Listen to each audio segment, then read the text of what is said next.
Thank you. Well, hello everybody. So today I'm going to talk about the Liferay SAML plugin. Thank you very much for coming here and not joining, of course, the other session. My main goal for today will to keep you guys awake, because of course it's terrible to be positioned right after the lunch break. But I'll do my best to keep you alive. So bear with me. And of course, security, it's not a very sexy topic, but well, we'll just have to make do.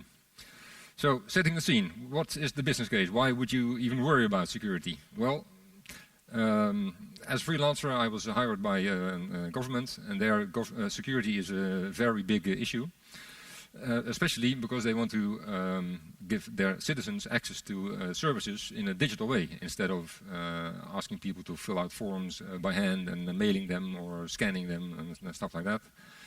So there's a big push, at least in Holland, to offer services to Dutch citizens in a digital form in some way.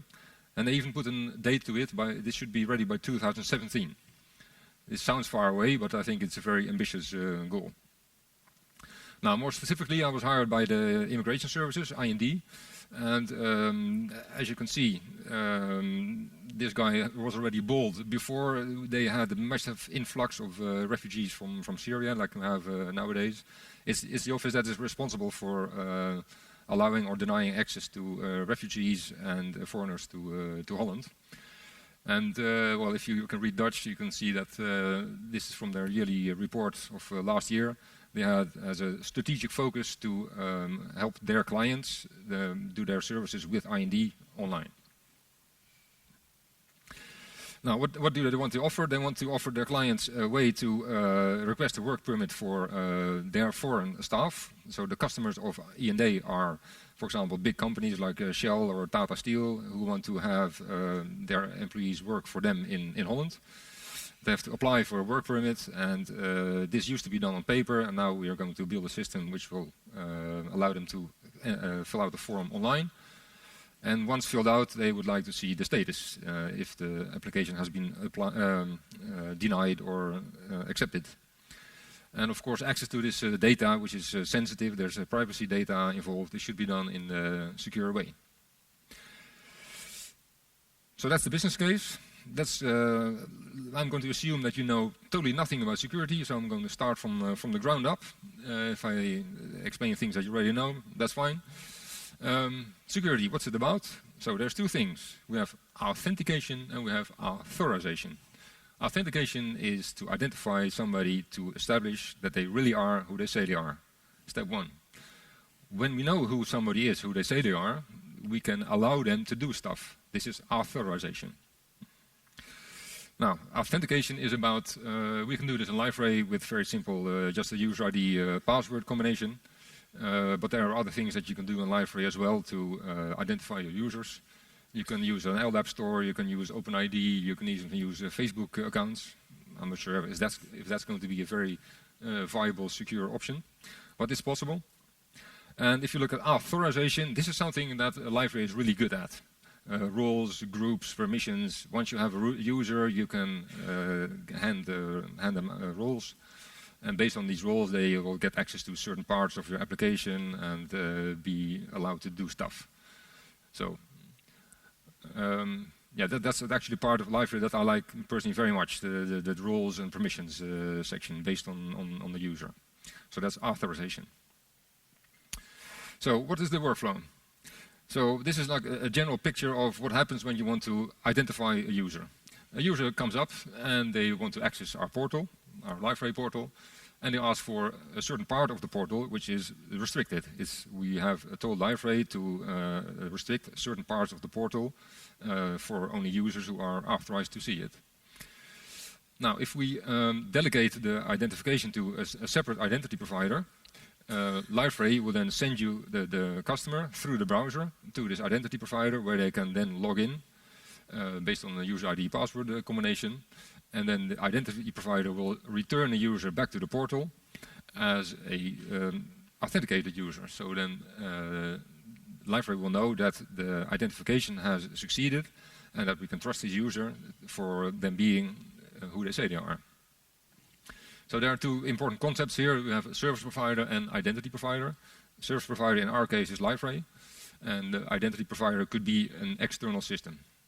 You can also use Liferay as an identity provider, but that's something I'll leave out of today's talk. Now in Holland we have two different identity providers. One's called DigiD, that's for regular citizens like me, and we have e-herkenning, which is for businesses. I'm going to talk a bit more about e-herkenning because that was my use case at E&A, because there we have companies who want to connect to the E&A, so they want to use e-herkenning for secure access.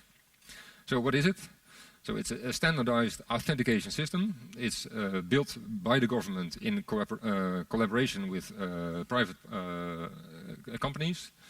And the idea here is that once you have an account at e-herkenning and you are authorized for a specific service offered by some government institute, you can use your e-herkenning account to log on and identify yourself. And you can even reuse that account should you wish to use different services. Now there's a cooperation between the government and private companies who want to do the implementation. So these are really implementation partners. I just listed them here so you can see that in Holland you can choose if you want to connect to e-herkenning between a group of different implementation partners. That's nice, but it's also a bad thing, of course, but because each of them will have slightly different implementation details, so you have to watch out a little bit when you set up a connection with one of them and you want to migrate to another one, if they all adhere to the same standards. So that's about the background and the context. So it's time to talk about technical stuff, right? Because I promised I was going to keep you awake. And if we are going to talk about technical stuff, we have to talk about SAML, or SAML. And this is an acronym for Security Assertion Markup Language.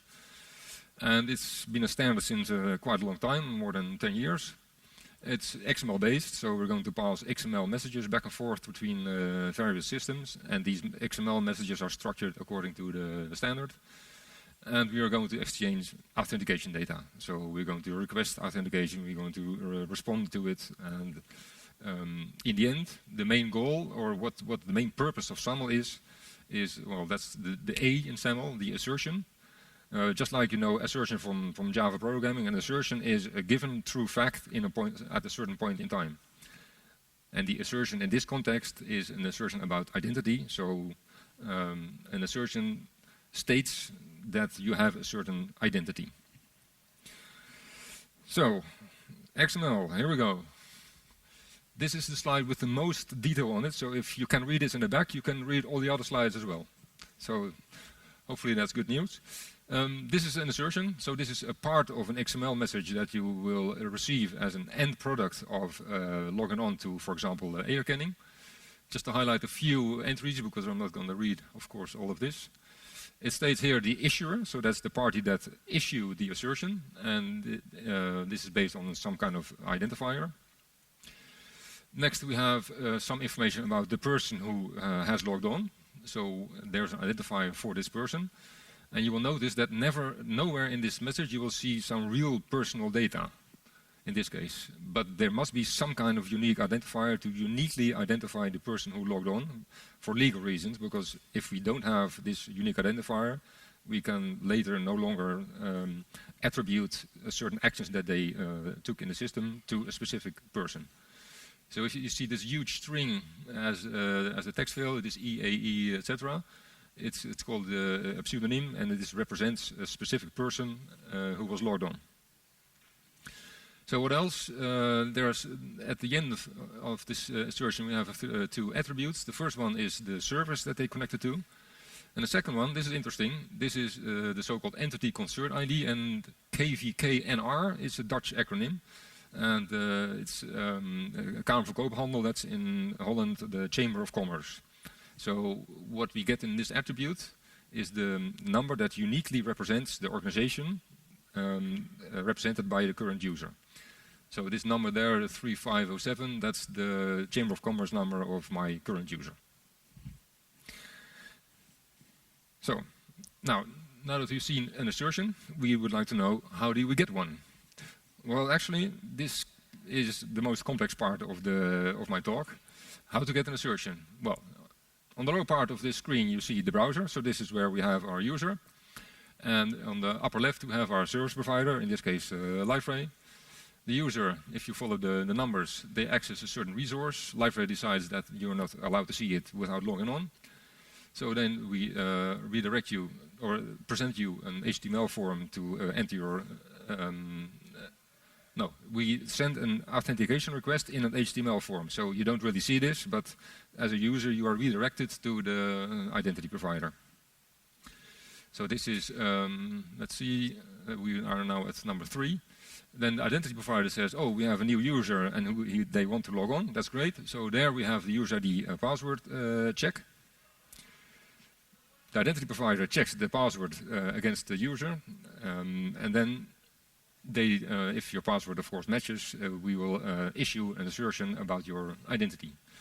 This assertion is then passed back to Liferay, because Liferay needs to know about this assertion, because we need to be able to check the assertion that it really originated from where we think it came from, and stuff like that.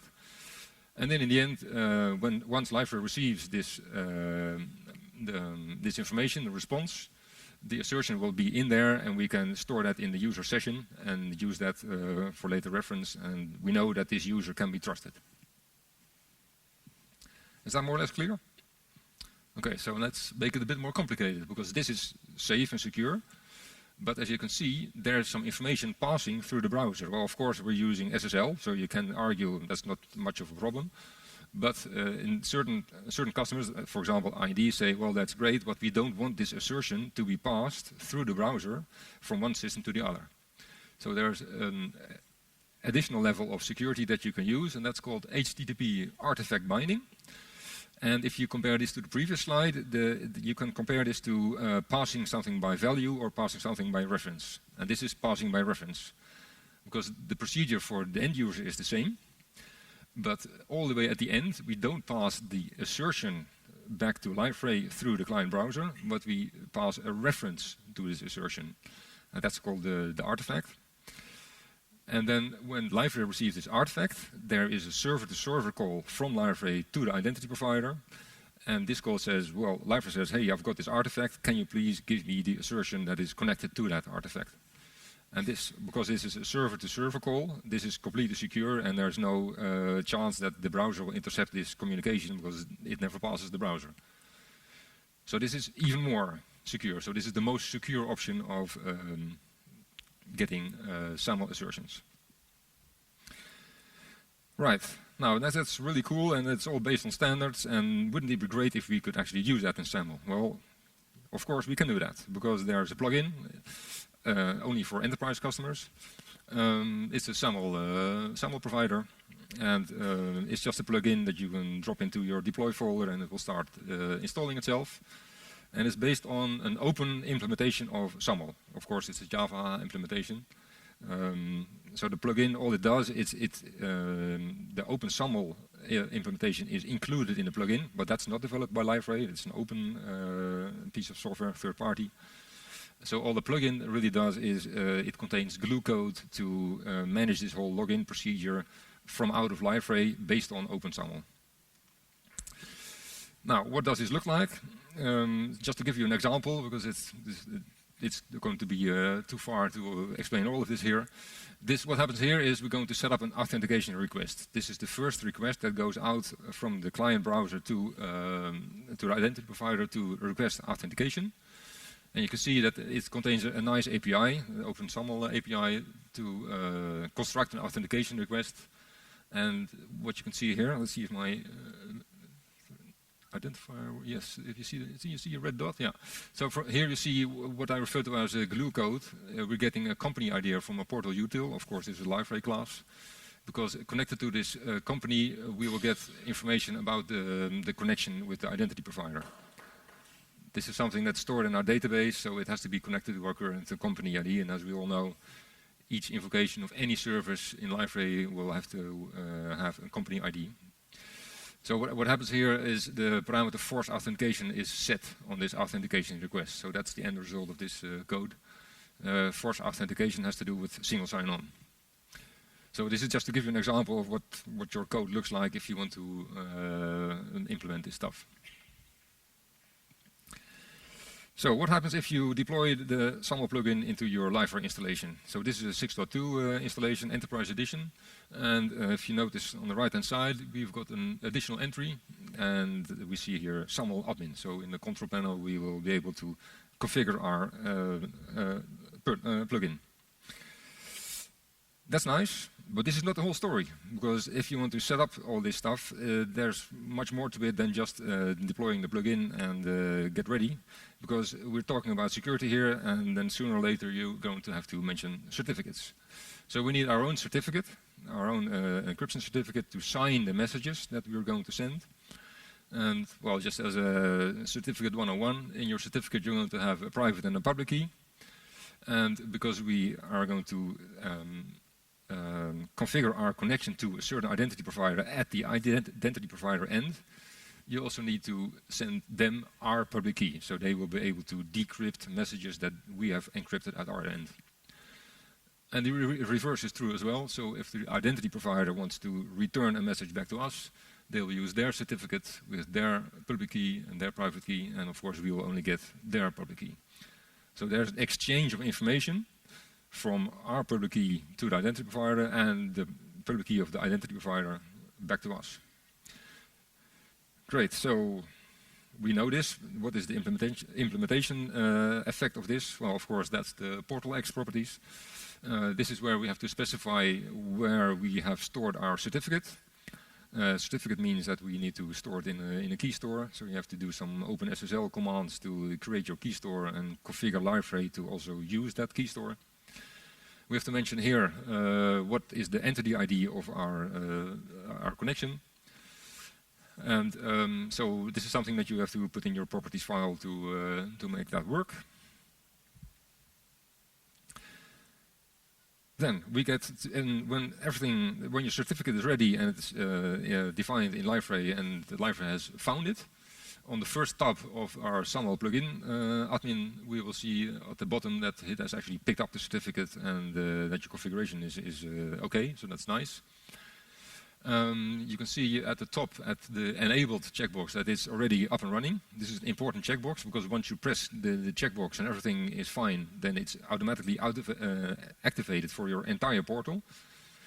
I'll get to more about that later. And you have to specify here if you want to use Liferay as a service provider or as an identity provider. Well, in this case, we use it as a service provider. Second tab, this is where we specify our own details as being a service provider. So I'm not going to go through all of these, but for example, we want to always have a signature for across the assertion included in the XML responses. And has anybody ever seen this before? Anybody knowledgeable with the SAML plugin? Nobody? Oh, one, okay. So then you recognize something that it wasn't, oh, two, great, you're my friend. Something that is not there in your environment, and this is something that we had to add to work with this artifact binding, because that's not there in the standard SAML plugin. I'll come back to that too. And then in the identity provider, that's sort of third tab. Here we have to specify even more details, so it's a bit long and a bit small. I'll leave the details if you're really interested. Most important part here is highlighted in green. That's the entity ID of the service of the identity provider. Now, once this is all said and done, you can supply the above URL to your identity provider, because that is what they will use to look up the metadata about our connection. And the metadata contains information about what is our external URL, what's our entity ID, and it also contains the public key. I omitted it from the slide for security reasons, but this is the information that the identity provider needs to set up the connection. And you will only see the screen when the previous three tabs have all been filled out correctly and the connection is actually working. So that's basically it. So a lot about configuration and how to set up and how it actually works. Now that's great. Suppose we have all this. What is the end result? What is the net effect? Well, once we have the connection set up, users can log on. We can send them to the identity provider. They will log on and we will know who they are. That's great. But then what will you do? Well, in Liferay, we get to the next step, which is the authorization. So we now know who the user is. Now we can decide what they are allowed to do. So that's when you can actually connect this user to your Liferay authorization system through groups and roles and permissions. But you will need a Liferay user object. And this is an important thing that we found. In the IND setup, what happens is we don't have users in the Liferay database because, for security reasons, it was our security architect said we cannot store any user data in Liferay because that's dangerous. So all we know about this user is that they logged on at the air-canning identity provider. But in Liferay, it's not possible to proceed after logon if you don't have a user object. So what happens in our situation is that we just create a default or a temporary user for this user who just logged on. We do store that one in the database, but because there's no personal information about it, the architect said that's okay. And because you really need this user object in your Liferay context, or otherwise you cannot proceed, and you need to attach the roles and the permissions to it. Right, now this didn't seem too bad. We have to get our certificates, we have to set up the... Oh, there's a question. Just a second, I have to hand you the microphone, which is not here. Ah, it's coming. There's one question. Do you use roles or attributes of the user in the assertion too, such as a role is the user student or not? And map that to roles or groups in Liferay? That's a good question. So yes, we do use attributes that are in the assertion. Let me see if I can go back to that slide. Moderate, this goes off my Q&A time, right? So it's not, yeah, still going strong. Okay, so the only attributes we have in our assertion here is this KVK number, the Chamber of Commerce number. And we have this unique pseudonym up at the top. And these are the two only things that we can deduce from this assertion. It depends on your connection to your identity provider if you may also get additional information, like, for example, an email address, if this identity provider would give you that information. So, but if you just look at this assertion, you can only use what's in here. Okay. Was that your question? Yes, thank you. We did something similar. We did our own SAML service providing in the Liferay. Okay. The identity provider was a standalone application in JBoss, not in Liferay. I see. Okay. Yeah. Well, in fact, it's irrelevant from a service provider point of view what the implementation is at the identity provider end. We're working with air-canning, a certain the partner. They use Ruby on Rails to develop their system. So that's because you're basing the message exchange is based on OpenSAML. So that's always the same. But maybe we could talk about that later today. Thank you. So let's pick up where we were before. Let's see. Yeah, we've done that. We've seen our private and public keys flying around. Bear with me for a second. Almost there. Right, yes, so I was going to explain, well, this is great. We've got our connection set up. Awesome. Or so it seems, because we needed to... if you just pick up this SAML plugin, it will not do exactly what you want right from the start, of course. So you need to customize, for example, this authentication request. Maybe there are some parameters that you need to add. You need to tweak it a little bit. And another thing is the post-login action. So what happens directly after receiving the assertion? What are you going to do with that user? So I just explained what we do is we create a temporary user object. We attach some roles to it and then move them on to a certain page. But customizing that kind of code is not very easy, or it is easy, but you can only do it in the source of the plugin yourself.